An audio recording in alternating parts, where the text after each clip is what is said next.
At a mere 18 meters wide, Manhattan has just welcomed the thinnest skyscraper ever built in America.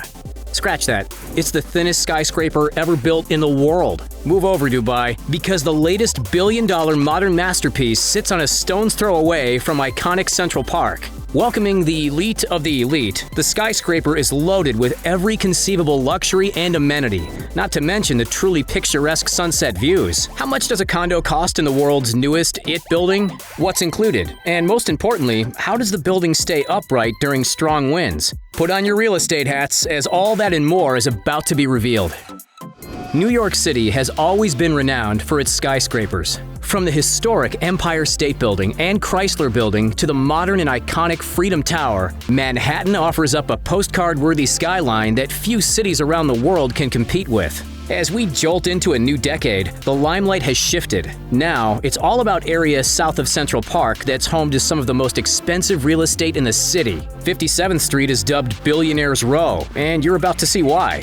Over the past 5 years, this specific road in Midtown Manhattan has registered 41 residential transactions exceeding $25 million, on average with a $38.5 million price tag. Those numbers officially award 57th Street the title of the world's most exclusive street. With skyscrapers popping up left, right, and center, 57th Street has attracted plenty of recent attention, namely thanks to two particular buildings. One, the Central Park Tower, which recently became the tallest residential building in the world, and two, the skyscraper at 220 Central Park South, which set all-time real estate transaction records when Ken Griffin, the billionaire hedge fund manager, forked out a starting $238 million for a handful of condos. However, there's now a third focal point. A new building is pushing its two counterparts and all of its neighboring Manhattan skyscrapers out of the spotlight. It's the fresh, eye-catching record breaker at 111 West 57th. Manhattan has always been crowded, but now, as the metropolis continues to evolve at never-before-seen rates, the 21st century has forced engineers to maximize the value from the small sites of land that remain available. This has triggered architects to think outside the box, and the result is a plethora of ultra-slender towers. None, however, is more slender than 111 West 57th. Sandwiched in between famous landmarks like Carnegie Hall and the Plaza Hotel, and straddling the southern end of the adored Central Park, this prestigious piece of real estate was always going to garner interest. However, as the circumstances changed over time, so did the concept. Plans for a modest residential tower at the next-door site of 107 57th Street were first laid out in 2005. It wasn't going to break any records, but given its location, would still carry a high price value. Eventually, the operation expanded, and the 107 project combined with several of its neighbors, including the historic Steinway Hall. From that point, the revolutionary 111 West 57th project, also known as Steinway Tower, was born.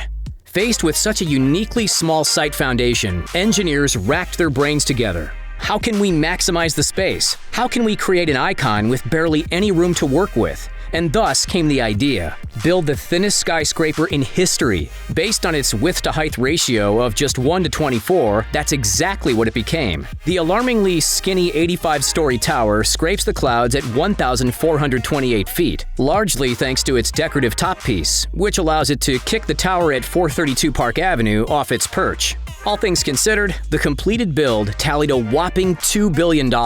Even when taking into account the dramatic inflation, that's still a figure 3 times as high as the cost to build the Empire State Building.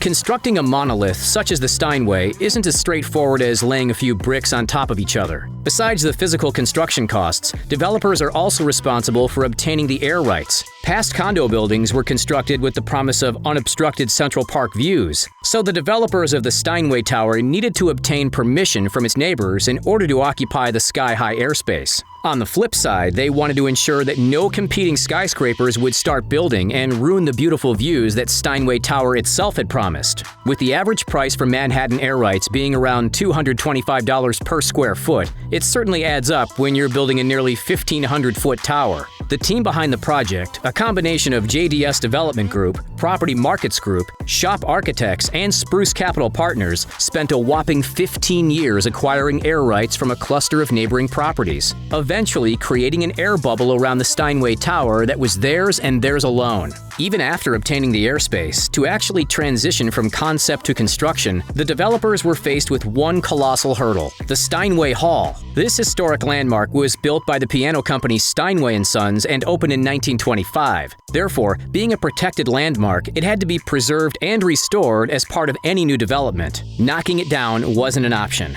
So that's exactly what the developers did. They completely restored both the interior and exterior of the historic building. Once they'd overcome the Steinway & Sons hurdle, it was up, and away for the construction team. From 2014 up until 2020, almost 7 years, the tower grew and grew, consistently fascinating onlookers due to its unique shape. But with such a unique shape comes challenges. With such a slender frame, how is it possible to avoid swaying in the wind or being unearthed by tremors or storms? The architects created a fail-safe mechanism to ensure constant balance. At the top of the tower sits a 730-ton tuned mass. Think of this like a giant pendulum which counteracts the building's movement. Similar features are installed in skyscrapers like Taipei 101 and are known to reduce sway caused by wind by 30 to 40%. In addition to the giant balancing pendulum, outrigger floors are positioned throughout the tower. These floors consist of rigid horizontal structures which strengthen the overall position of the tower. Due to its remarkably thin build dimensions, there's only room for 2 elevator shafts, and there's certainly no room for an elevator corridor. So in order to maximize space, the elevators open directly into each apartment. And when they do, holy smokes, you get one jaw-dropping view. And guess what? Those views do not come cheap. Prices start at $14 million for the smaller entry-level apartments, and the further up you go, the further up the price goes, too. When the 2-story penthouse sold to an undisclosed buyer in 2019, any idea how much it raked in? $25 million? 30? Nope. Try a staggering 50 million smackaroonies. What? The building has an average asking price of $5,740 per square foot. Compared to the overall Manhattan real estate sector, which sports an average $1,773 per square foot, this is a billionaire's playground, without a shadow of a doubt. Just to put things into perspective, Miami Beach properties are 10 times cheaper than the Steinway Tower, at an average of $504 per square foot, while the typical Houston house is 50 times cheaper, with a median of $141. Are the Central Park views worth that much of a differential? Well, we'll let you make up your own mind on that one.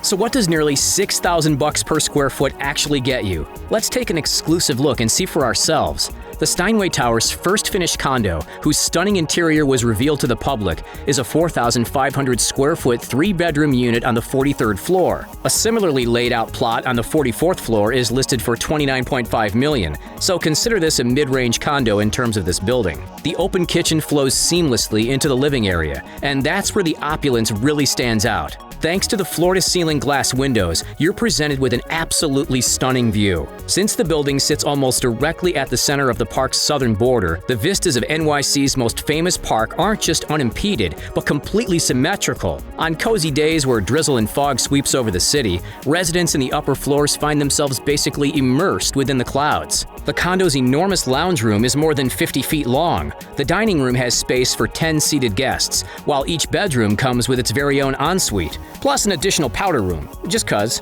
The sparkling freestanding bathtub, however, is what really lures you into the glamorous main bathroom.